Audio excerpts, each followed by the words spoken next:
I forgot to demonstrate two other exercises that round out the 8 that I use. Leg extensions and leg curls. They're not really curls, not really extensions, but the leg extension hold, and get low down on a bag. Again, you could put a bench over this. I've thought about that many times. Some padding, and work straight off the floor if you really want to. The important thing is that you work at a long muscle length, so these guys pretty well compressed.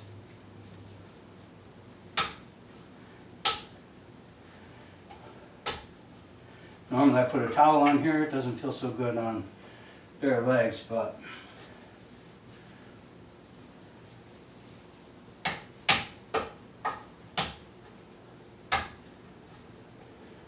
alright, so timer goes off, I exert maximally, and the same principle that I used in the earlier video with the biceps, I'm going to push my legs down, push my feet towards the floor, maintain that exertion. As I start to move away from pushing straight up to pushing out, the tension on the quads goes through the ceiling. And when I get to the end of it, I just give it those 10 jolts, and you're done. Alright, for hamstring, this is one of the ones, I won't call it a work in progress because I've pretty much given up on trying to improve on it. But it's the only one where I can't get a really, really good stretch and still get a maximal pull and do it bilaterally. So I could do a unilateral quad or a unilateral hamstring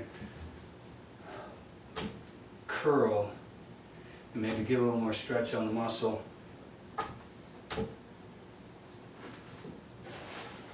But I haven't taken to it, adopting that because I just don't want to spend the extra time on the reps, or time on the tension. So in this case, I want my knees to be right on the edge of the bag. If you're doing this with a pad or something, or you can just buy a bag of placing and wrap it in a blanket.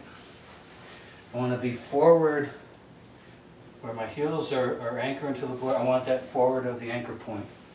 So if I have to pull this sandbag up, that's what I'm going to do. The reason I want that is I want it to feel like I'm pulling up this way. So when the timer goes off, the movement for this one is simply to work a curl into it under tension and try to bring your knees forward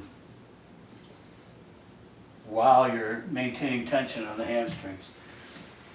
I know from going back and forth to my older isotonic training that I have indeed gotten stronger and more tolerant of the higher tension. This is a work in progress again, but if I had a bench, I could simply lean over the front of it. That would put that added stretch on the hamstrings, and this movement would work just fine. Anyway, that's the principle. Longest muscle length possible. You don't want any sort of half measure for the resistance you're working against. It should be absolute to the best of your ability to make it so. All right, thanks for watching.